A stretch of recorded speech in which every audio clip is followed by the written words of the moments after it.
Bienvenue à la session scientifique du Département de médecine familiale de l'Université d'Ottawa. La session se veut bilingue. Vous êtes invité à poser vos questions dans la langue de votre choix. Bonne session. Cette présentation sera enregistrée et disponible sur la chaîne YouTube du Département de médecine familiale. En poursuivant la session, vous consentez à être enregistré si votre caméra ou microphone est activé. This session is being recorded and will be posted on the Department of Family Medicine YouTube channel. By continuing the session, you are consenting to be recorded if your camera or microphone is activated. Nous sommes réunis aujourd'hui à partir de nombreux endroits différents et dans un espace virtuel. Mais nous désirons commencer par reconnaître les terres sur lesquelles se trouve le département de médecine familiale de l'Université d'Ottawa, qui font partie du territoire traditionnel non cédé du peuple Anishinaabe algonquin. Nous vous invitons à réfléchir à votre propre emplacement au Canada par rapport au territoire où vous vous trouvez aujourd'hui. Nous reconnaissons aussi les gardiens des savoirs traditionnels, jeunes et âgés. Nous honorons leurs courageux dirigeants d'hier, d'aujourd'hui et de demain. Nimanajiananig, mamiwinini anishnabeg, ogo ka nagadawabandajig, iyo aki ekoweshkad, akonongum egawikad ki migiwewaj.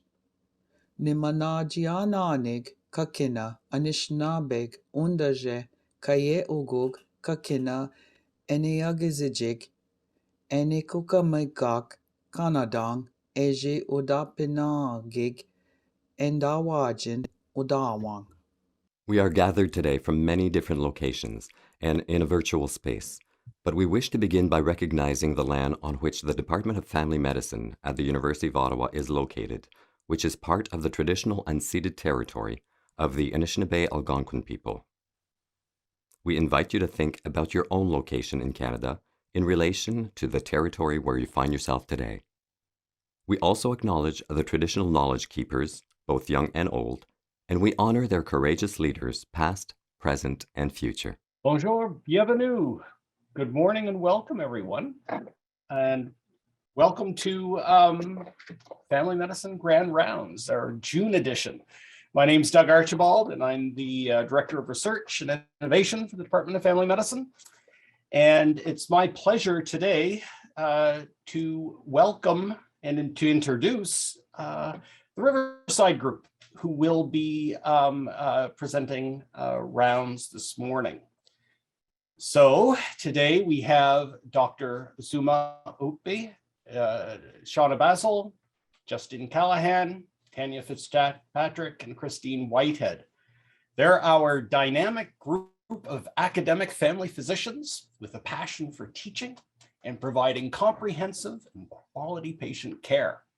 Together, they have a diverse array of clinical interests and expertise, including obstetrics, procedural skills, and long-term care. And they hold a variety of academic and administrative positions within the Department of Family Medicine at both undergraduate and postgraduate levels.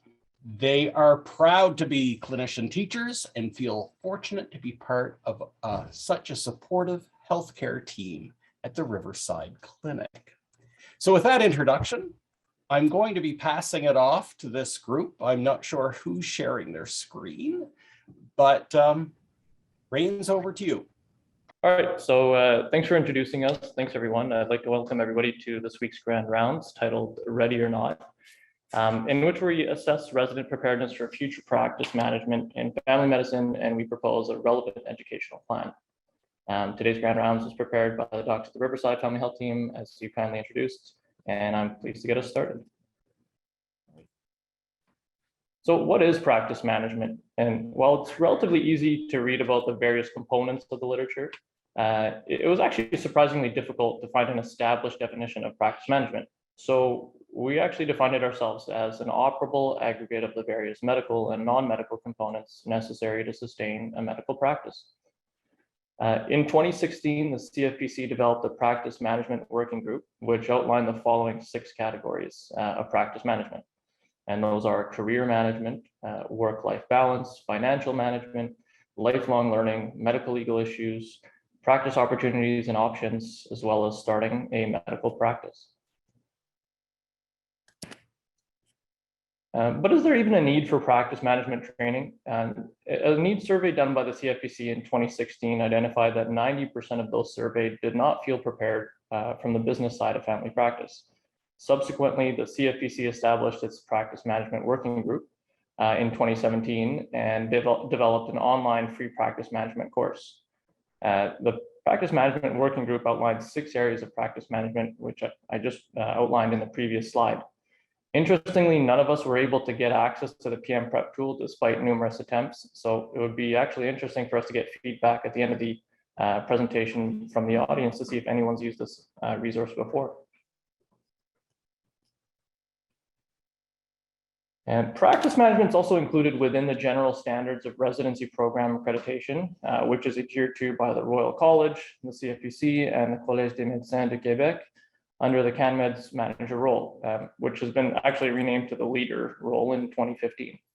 The general accreditation standards note that the residency program must be able to demonstrate that it provides effective teaching to assist residents with the successful management of their practice and career.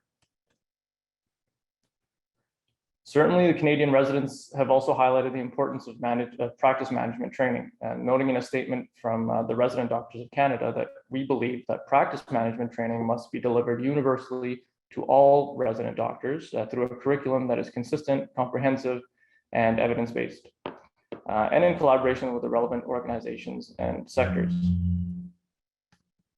We looked a little bit closer to home to see what residents from our program were saying. We found that the unit-driven exit surveys are not standardized and don't necessarily include practice management questions. We also noted that the PFM-wide confidence surveys did not include questions on practice management. As well, we noted that there was an opportunity to add practice management questions to the longitudinal family medicine survey from the department. Okay, so here we're looking at teaching practice management, and the question is, can we as preceptors and supervisors and teachers of family medicine to residents, can we do better? And so what we did is we opted to get some feedback from our recent graduates. So we reached out to 10 2021 University of Ottawa family medicine graduates from different sites. A total of 6 responded. And we conducted a short informal interview of 10 to 20 minutes in duration, where 4 specific questions were asked to assess their perceived needs and readiness to practice. And then we had sort of an informal conversation after that. So the first question that we asked these recent graduates was, did you have sufficient teaching on inbox management, i.e. managing results, consults, and messages? And they all answered no. Next question was, did you have sufficient teaching on billing? And again, all 6 of the respondents answered no. Here, these questions are a little bit more with respect to practice management. And so we asked them if they felt like they had sufficient teaching on how to start a practice. Not surprisingly, the answer was again, no for all of the respondents. And the last question was, did you have sufficient teaching on how to make a sustainable income on different practice models and how to direct yourself with respect to those once you graduate? And again, the answer is no. In terms of individual comments, what the residents said were things such as, I was unprepared in managing an inbox. I was shocked with the sheer volume of paperwork and messages. I didn't have any formal teaching on inbox managements, consults, and results. So this was really, some of the residents said that this, or not residents, recent graduates said that this was really practice preceptor dependent and came down to whether preceptor had an interest in teaching this or not. They did feel like they had insufficient teaching on how to practice and chart efficiently. Obviously, insufficient teaching on how to manage and hire staff or lease office space. They felt like there was insufficient teaching on how to actually make a sustainable income, how to make enough money, sort of the practical side of things. How many patients do you need to see per day in a FIG model versus a FO model? How many patients do you need to roster to be able to pay your overhead? They do recall having been taught billing in 1 to 2 courses, but they said that the rest was informal and varied from one preceptor to the next. One graduate remembered that there was an interesting course on practice types and how to find an accountant, but it was timed earlier on in residency. And so by the time she graduated, she was sort of going back to her little notes that she had taken, 6 or more months previously. And so what this shows is these results, even though it's a very small sample size, they are consistent with the CFPC survey of 2016 that shows that residents are not ready for the practice management aspect of family practice. And so our hypothesis came from this, which is that, we don't feel that we adequately prepare our graduates to handle the practice management aspect of medicine. Our objective is to develop a more standardized approach to teach a practice management curriculum within the family medicine residency program at the University of Ottawa, because we've identified sort of a perceived gap in knowledge based on discussions with past and current residents. I do think it's important to actually take a look at what is available on our academic days. What kind of curriculum do we currently teach for practice management? Some of you probably know this, and if you've been through the program, you definitely know this, but CMA does have several modules available, of which several have been chosen to be presented at academic days. My understanding is that the same modules have been presented for several years, and perhaps there hasn't really been a revision of the modules presented in quite some time. So that might be something interesting that we can look at as well.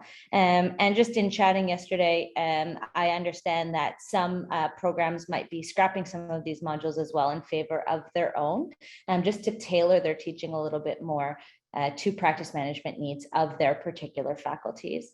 But just to go over a little bit what is available. So there are several sort of topics that are taught. You'll see in yellow highlighted are those that are chosen and taught on our academic days to our residents. So in terms of billing topics, there are several billing topics, and you heard previously, the residents do recall that they learned some billing, but perhaps timeline of these billing workshops is not optimal. Residents have so much to learn in their 2 years, and so perhaps timing this toward the end of their residency might be more optimal.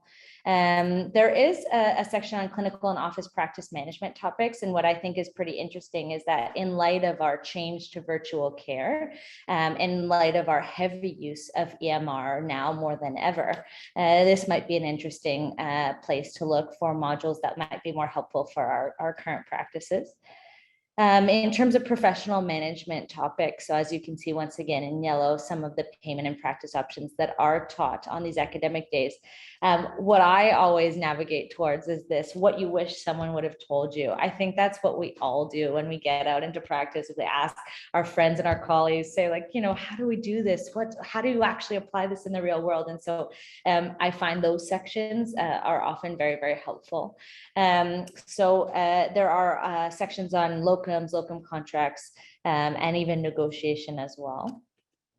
And then finally, there are some finance options, which are pretty heavily taught within our curriculum. But what I think is interesting in sections 5 and 6 of the modules is this wellness and leadership. So in light of our shift in focus, I think really in our faculty to support wellness and to support leadership, especially in the last few years, I think these modules might be particularly interesting to look into as well. In terms of our curriculum outside of academic days, so we have our CMA modules I previously mentioned, but I think it's been noticed it's quite varied in unit teaching outside of academic day. Can be particularly preceptor dependent if they have an interest in billing, or even depending on their own experience in practice management. So perhaps some preceptors have not worked in different practice models or have not worked in managing their own clinics. So unfortunately, it's not standardized across units, and that can really influence a resident's experience. So what we did was we looked at some practice management tools that are currently available. Dr. Ubi mentioned the CFPC's practice management tool. So this is actually part of the first 5 years of family practice. It's quite an in-depth assessment. They did needs assessment surveys in 2010, 13, and 16. There was a working group in 2017. But as mentioned, we couldn't access it. I'm actually still within my first 5 years, as is Dr. Ubi, and we really couldn't get online. We emailed quite a few people. We all tried to get there and it just was not successful. So I am wondering whether or not this is an accessible module for many people, and whether or not people are sort of trying and giving up and then not really pursuing it. Another curriculum that exists is this practice management curriculum through CMA Jewel. So this is actually endorsed by the Resident Doctors of Canada, and then basically helps medical residents develop the skills they need to transition into practice with confidence. It is a series of seminars that are tailored to family practice and some specialty residents as well. And it covers topics like insurance, finances, billing principle, contracts, negotiations, but all sessions are actually developed and hosted in partnership with specific med schools. It's offered virtually, offered several times per year, and as well, there are French versions offered. I went on the website and tried to sign up. It was pretty easy. Some of my favorites from that website are this, tips from a newly practicing physician, as I mentioned, sort of my favorite to always check in. And then one entitled Time Management and Side Hustles, which I thought was probably going to be an interesting thing to learn what a side hustle was. But so that's something that's available. UBC also has a continuing professional development tool. It's an e-learning practice management tool. It's a short online 30-minute course. It is free, but it is designed for family medicine physicians and specialists in BC specifically, and helps family docs navigate practice management resources. So something we might be interested in developing for our own department as well. And then there also are a variety of private pay options. So this is just one of them we found, Charting Coach. But these actually exist online. I don't know if anyone's ever looked at, how to be a little bit more efficient with their own practices, but it's a physician by the name of Sarah Smith, fairly expensive workshops, several hundreds, if not thousands of dollars, but they're very, very well reviewed. She has programs like Charting Champions for physicians. There's programs for nurse practitioners as well. So there are some programs readily available, but they're quite inaccessible from a cost perspective. In terms of printed resources, there are not many actually.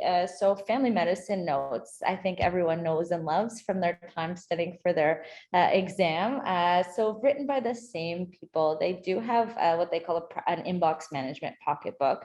But this is a little bit more tailored at the actual management of results. So the incidental findings, abnormal results, how to address, how to monitor. And so it's a little bit more focused on that, although it could be helpful.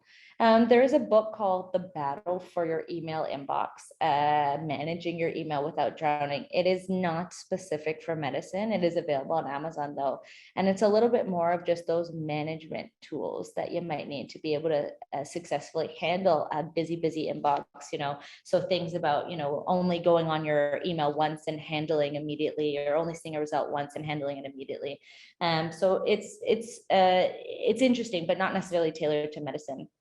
And then this thing called a family practice notebook, quite a generic name, but it is both a printed resource, and then they do update it electronically as well.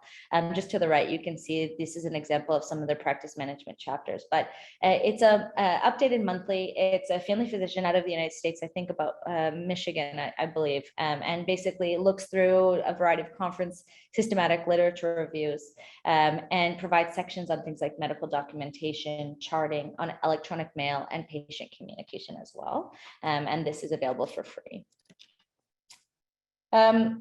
So in terms of other studies that we found were helpful, so there was this editorial piece published in Canadian Family Physician that actually talked quite a bit about the first 5 years in family practice. But what I thought was really great and really interesting was the title of this was Practice Management conquering the final frontier of learning. So I think that's a great way of looking at it, or a great way of acknowledging that it is a part of learning, or it is a component of learning. The editorial piece about training in the medical field sort of talked about some limitations in terms of things like work-life balance and practice management. And so she felt like her residency was fairly complete in a lot of the things that she has learned, but she called this sort of the final frontier of learning. So I thought that was great. There is an article published in American Academy of Family Physicians. So this primary care physician's experience with strategies for managing electronic messages. So this was a study to describe PCP's experience managing their electronic inboxes, to characterize the array of management strategies developed by both individual and practice physicians. It's a study out of California, Northern California, so some differences in terms of its application to us. But what I really liked about it is it was a qualitative study. It was conducted in a variety of different medical centers, large group practices and smaller group practices, and really interviewed physicians and asked them about what they did to manage their inboxes, both at an individual and a group level.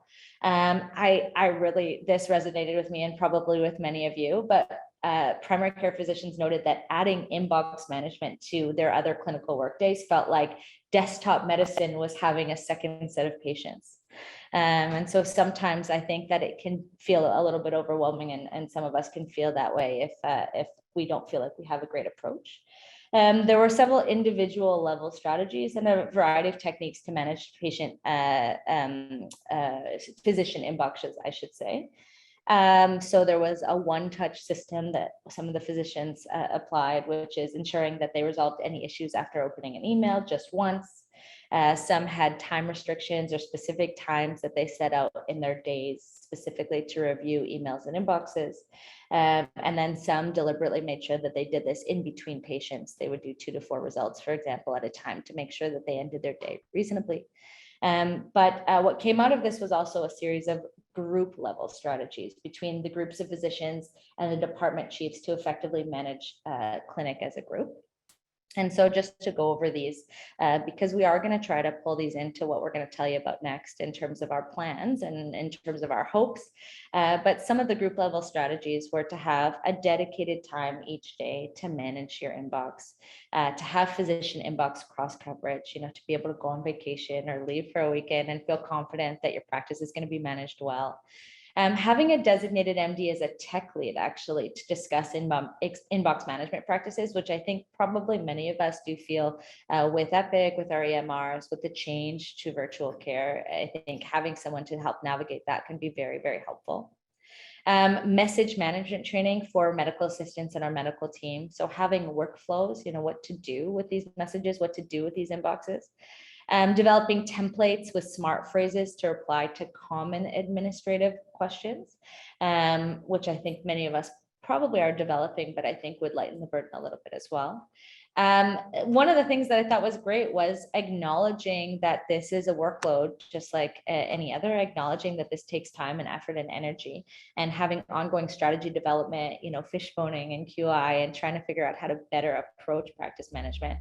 And then finally, and something we're going to go into, is structured programs for medical students, residents, and clinician for learning and knowledge transfer as well. If you didn't already think so, I hope we've thus far been able to convince you about the importance of practice management and the need to incorporate this into our residency training. As you now know, there are multiple components to practice management, and we felt that a particularly relevant and important subset of practice management that we could focus on was inbox management, which I'd like to bring your attention to now. Inbox management includes prescription requests, lab and imaging results, consultant and hospital correspondence, various forms, team communication and delegation of tasks, for example, with our allied health colleagues, and patient communication. Basically, all the things that leave your inbox looking like this. Now that we've reviewed some of the background literature, we come to our educational proposal to improve resident preparedness for practice management. To begin with, we tried to make our goals for this project SMART. And we decided, as just mentioned, to focus on inbox management to keep it more specific and attainable. We first started by establishing some benchmarks in the form of a resident inbox management timeline. So as you can see, in the first 6 months of residence, we really want residency, we really want to encourage resident familiarity, primarily with access and monitoring of both electronic and paper inbox. So this includes how to review, respond in clear, normal results, and staff messages. The expectation is really for the resident to follow up on results from patients that they have seen in clinic and discuss the management of any abnormal results, be it labs and/or imaging, with the supervising physician. In the second half of the PGY1 year, we want residents to start to initiate a management plan for abnormal results and/or staff messages requiring action, with support from the supervising physician and with appropriate triage for acuity. They should begin to arrange follow-up, such as writing result and chart notes, which may also include some delegation of tasks, such as booking appointments, etc. At the start of the PGY2 year, residents are expected to gain further confidence and independence in the inbox management skills that they acquired in their PGY1 year.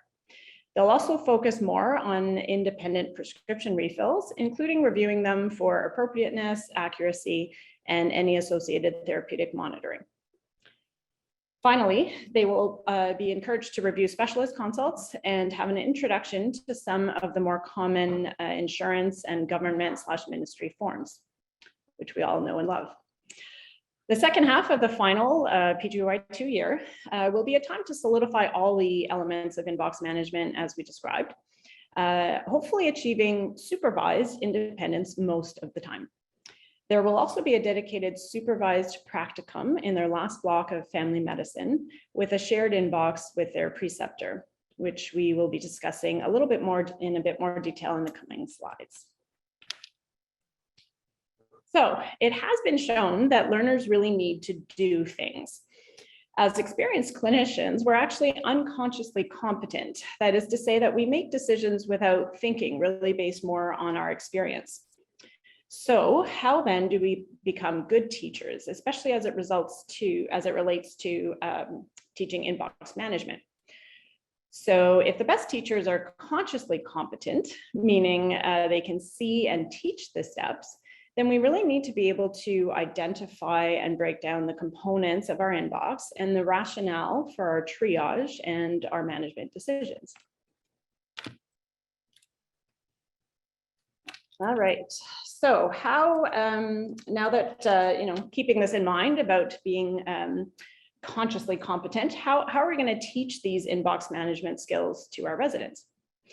So first, we decided that we'll have an inbox management orientation for the PGY1s within their first week to really make sure that they have the necessary knowledge about access, reviewing, responding, and clearing messages.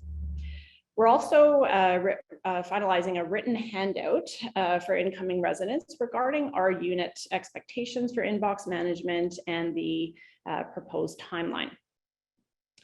Each preceptor should also really take the time to review their residents' inbox with them at the start of each block to ensure that it is being cleared and appropriately managed.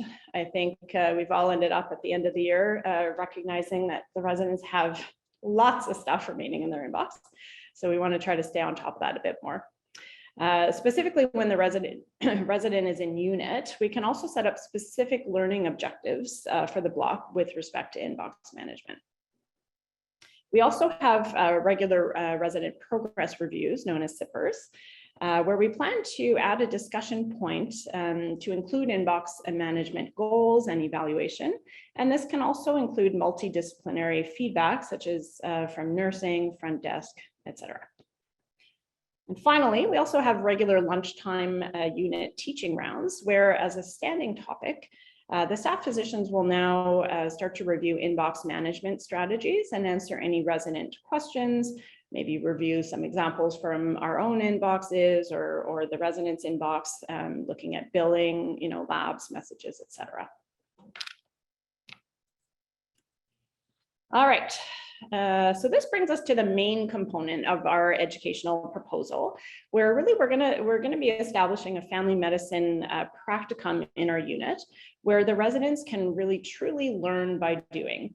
So the idea is, essentially the resident is going to become the acting most responsible physician for a 2-week period in the last family medicine block of their PGY2 year. It will be of 2 weeks duration, and although the resident will continue to attend academic day teaching, there will not be any additional activities scheduled, such as enrichment clinics or any expectation to attend any other unit teaching sessions, etc.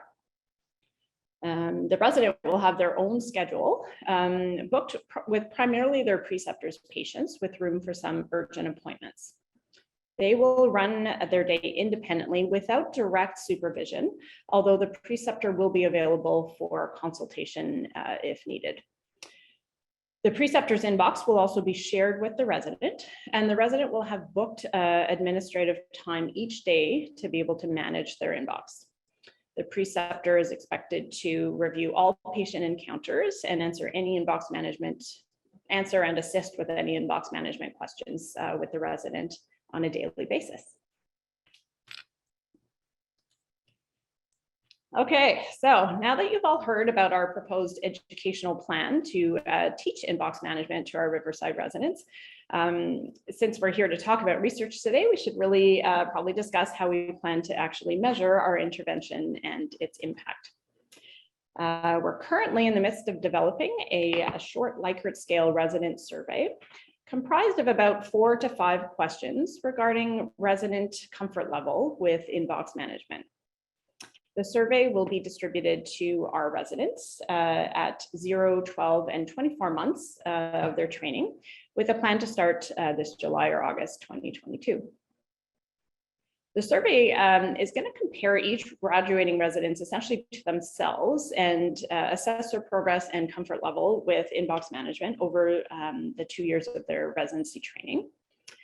Of course, ideally, we would like to have at least one control group or more at another unit or perhaps several units. So beware, we might be harassing you and your resident groups to later on to participate in this. And looking forward to the future, we hope to incorporate really some other ideas to teach some concept and skills at more of a broader practice management level as well. So some things that this could include are further staff education or CME on effective practice management. So as Shauna talked about as well, looking at time management, charting efficiency, which obviously would also improve physician wellness and aim to reduce burnout, which are obviously very salient topics today. We'd also like to develop shared EMR smart phrases, which we mentioned, and templates to be used for common results review and admin tasks and responses to really hope to facilitate and reduce charting time overall for both the staff and the physicians.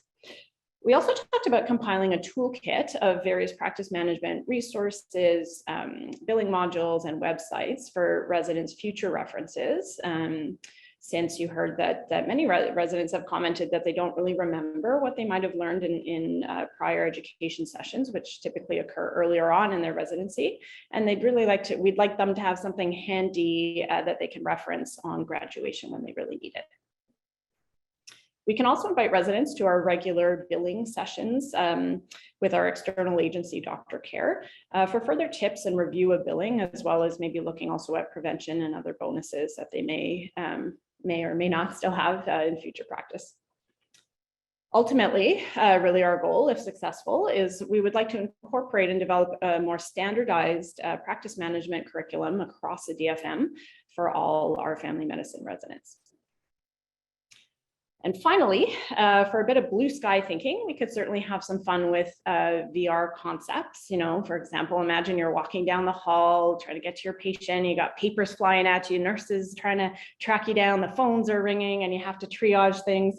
I am certainly, I don't think we're the most creative and tech savvy, so we'll probably leave the details of that to somebody else, but just some thoughts that we had on future projects along these lines. Now, just before skipping into our future ideas in terms of a business plan, I just wanted to add to Dr. Fitzpatrick section of the presentation that We may also want to tap into sort of the wealth of knowledge that community preceptors have, given that their teaching environment's very different than the teaching environment we have here in a teaching unit.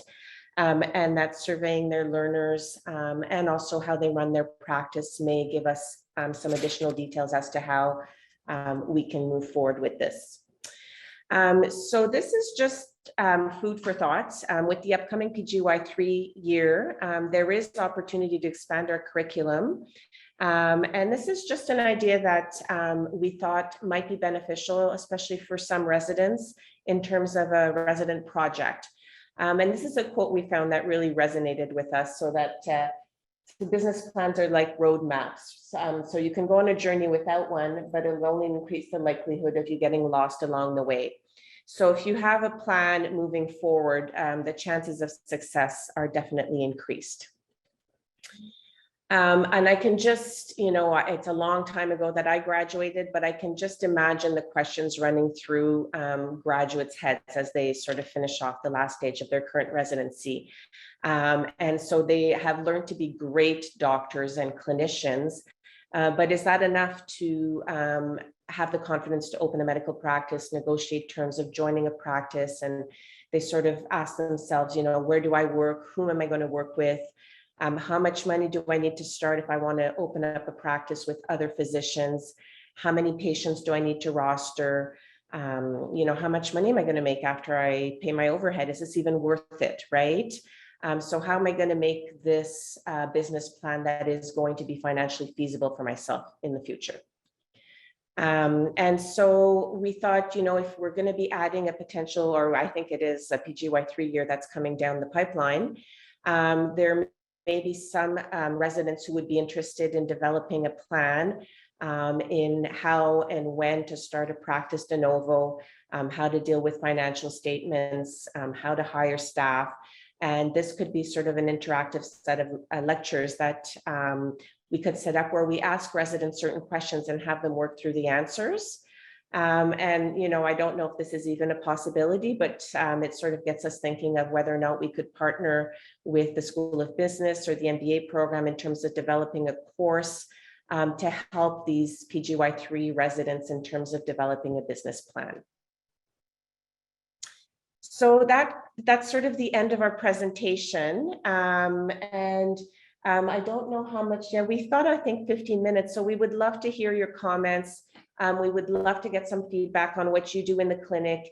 And of course, we would love you all to contact us to give us your feedback on if you would like to be part of this project, if you have any ideas for us to further it along, any tips or tricks you might have for us. So thank you for listening.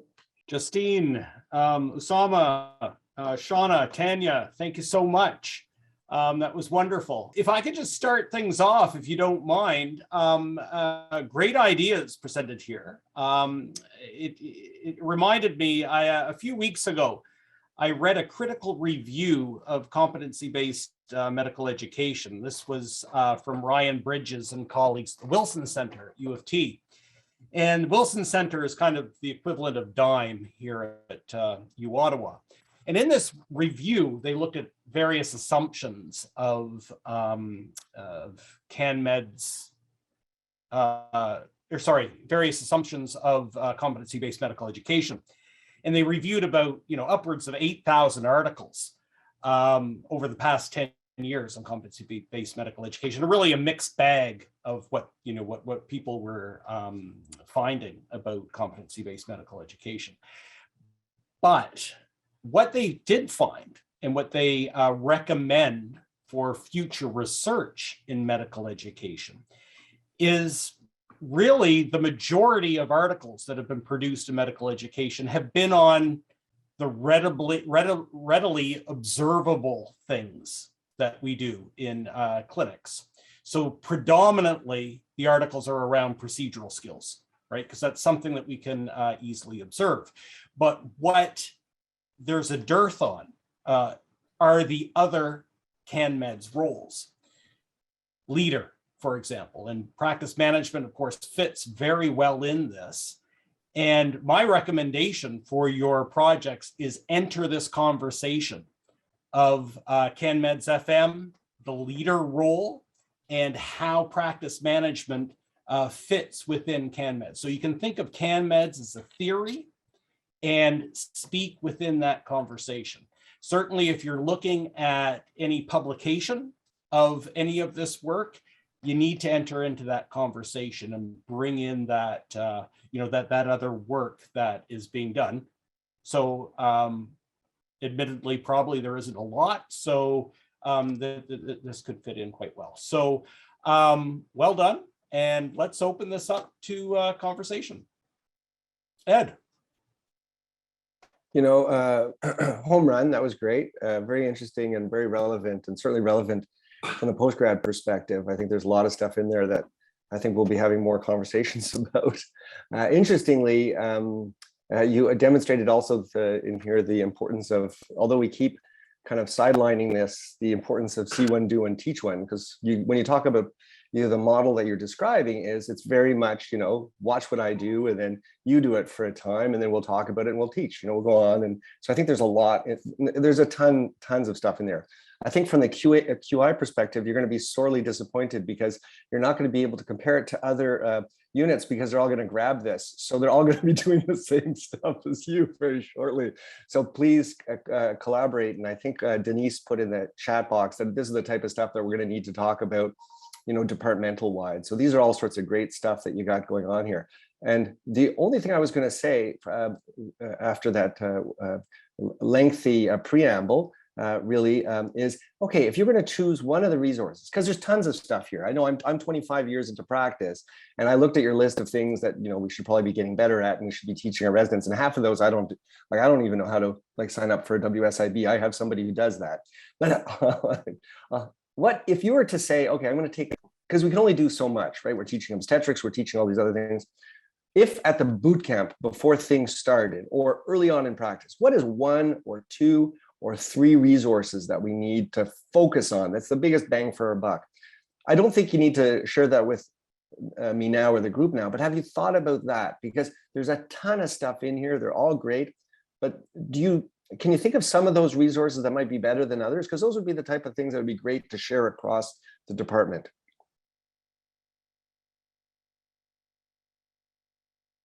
I'll maybe ask Shauna that, because Shauna was the... I was just going to say, so one of the things that I really think would be helpful is to understand how to actually access that first 5 years in family practice. I don't know if anyone else has come across the same, but even every single person in our unit, we were emailing people and we really can't access it. So given how much work went into that and how it's very, very tailored for probably our environments a little bit more than some of the other resources that I was able to find. Personally, I'd be interested in seeing the modules there and seeing what we can pull out of them. I think that was a big limitation. We started this project a while ago and still through our emails have not had access to it. So I don't know if anyone else is experiencing the same thing, but I have to think that there are quite a few things there that we can pull out that would be really, really helpful. Yeah, hi, Shauna. It's Denise. I don't know if I could just comment on that because we talked about this last year, I think last year in the curriculum committee, that residents decided that they really wanted to have access to that. And so we sent out this big communication and we did have access to it for a time. I don't know. So you're saying that you don't have access to that anymore at all? Because I've gone through it. Correct. Yeah. None of us can, I'm within the first 5 years and so is Osama, and for sure, neither one of us. And then a variety of us actually tried. And I believe Dr. Mobuti emailed a couple of people as well, and we weren't really able to get in. Well, I will email again because I think I was in contact with them about rolling it out to our residents in the first place. That would be lovely. Thank you. Okay. Hey, Ben, then Claire. Hi, thank you. This has been fantastic and sort of makes me feel great because I've been advocating for leadership and sort of time management things for quite some time for late stage residents. I like Ed Seal's comment about a boot camp, and I wonder about considering the July lull for the R2s, PGY2s, when they're waiting for their CPSO license. That might be a time to sort of have a very structured and very intensive short course for them just before they start, and so they can get all registered with all the various things, and we can actually get them registered and so on. just a thought. That's actually a really great idea. I think the timing would really fit with that. And I think there's probably a wealth of knowledge out there, and that's why we really rely on others to sort of give us some suggestions on, especially if you're in the community or you do a lot of a certain type of billing or something a little bit different, to know what the resources are that we could kind of compile together, and at the very least have an access or a website that the residents could use. But a boot camp is fabulous. I think that's a great idea. Great. I'll jump in now. That was really great. Very impressed. And again, I think just in terms of sort of how you put it all together and, trying to identify what the problem was, looking at the literature, and then looking in your own area, to just confirm that this is a big problem or a gap in what we're doing in our own program was great. So congratulations on a really nice overview. Three things that I'll say. The first thing is, and I'm going to put Steve Slade on the spot after I'm done, because we have somebody from the college at the leadership level. So maybe, Steve, I can task you to respond on the tools, and then do a follow-up maybe directly with me about how we can access that first 5-year site, because I too could not get into it. The link is broken. So anyways, so clearly we'd love to be able to access those tools. The second thing, Tanya, the blue sky thinking, I love it. And the virtual reality, or the gamification piece on this one, there's a huge potential to do that. And we've thought about, again, you could create a bit of a Sim City practice and have different models where you would go and essentially from a business model type of thing, could actually create a game where the residents could be playing in that domain. And we do have, I think, the ability to create that. If there's interest again on that one, I just need one clinician who would like to be sort of the clinical champion on it, and we could start the conversation. Takes a bit of time, but we do have a good environment here at the Department of Family Medicine to do that development work. And then the third thing that I wanted to say is that just with the work that you've already done, this could be written up as a little bit of a resource tool. I think that would be quite helpful. Again, people were already asking for the slides, and just the inventory that you put together in terms of the different domains is something that we could maybe do some follow-up and think about sharing with our colleagues, not only within the local units, but also within other areas as well. And actually, I'll say 4 things. Love the boot camp idea, so very supportive of that. Again, I'll task that over to Ed and his team to think about that. And definitely that could be something that we could, from a, again, business model point of view, bring in Telfer. We've got good relationships with them, and they're always looking to, I think, do some custom programming. So from a department level, I would be very willing to put some resources into that type of a concept. So thank you so much. Really successful grand rounds from the Riverside Academic Family Health Team Group. Thanks, Riverside staff, for presenting that. I might have missed this, but was there ever a consideration of a longitudinal approach for inbox management and practice management for residents, given the fact that we have half-day backs once a week? So consideration of maybe incorporating like a little bit of time for half-day backs to go through inbox and kind of learn that from a longitudinal perspective might be an interesting idea, just so that we're constantly reviewing and kind of learning that aspect throughout the year, instead of focusing it maybe on towards the end of the year. Yeah, thanks, Mike. I mean, I think we sort of had given a little bit of a timeline proposal to really keep it a little bit more at the forefront of our minds, to keep reviewing inbox, maybe at our at the sippers, and then also dedicate some time to it, to our lunchtime rounds. So to try to talk, make it more of a topic, right? It's not just all about medicine. We need to also look at the practice management part of it as well. So I can't comment specifically on academic days, but that's what we're also ultimately trying to make sure you guys have enough training about longitudinally as well, and then with the practicum at the end. Great presentation. Echo the previous comments. I have one question and then a few comments from a perspective that might be helpful. My question is, how do we have any evidence or any information about how community-based residents on those items of practice management? Because I think the ones that are in the academic units may be particularly shielded from the realities of managing a practice because we don't hire and fire our own staff, we don't pay rent, we don't, et cetera, right? There's a lot of structural differences when you're functioning within the context of a hospital. And for most people out in the community, the reality is very different. So I'm wondering, and a lot of our residents will be going out into some kind of community context, whether they are locums or taking on a practice, et cetera. So I think looking at the comparison between community and academic unit residents may be helpful. And there could be some cross-pollination there happening in terms of, you know, what our residents taught really. My comments have to do with, well, come from my perspective of somebody who trained at McGill, did med school there, but then went to practice in Europe and also I did my residency over there. And when you talk about a 2-week practicum at the end, I think it's a fabulous idea where really the resident is independent, but still has sort of a little bit of a safety net of the staff. I think that's a fabulous idea. I think it needs to be longer.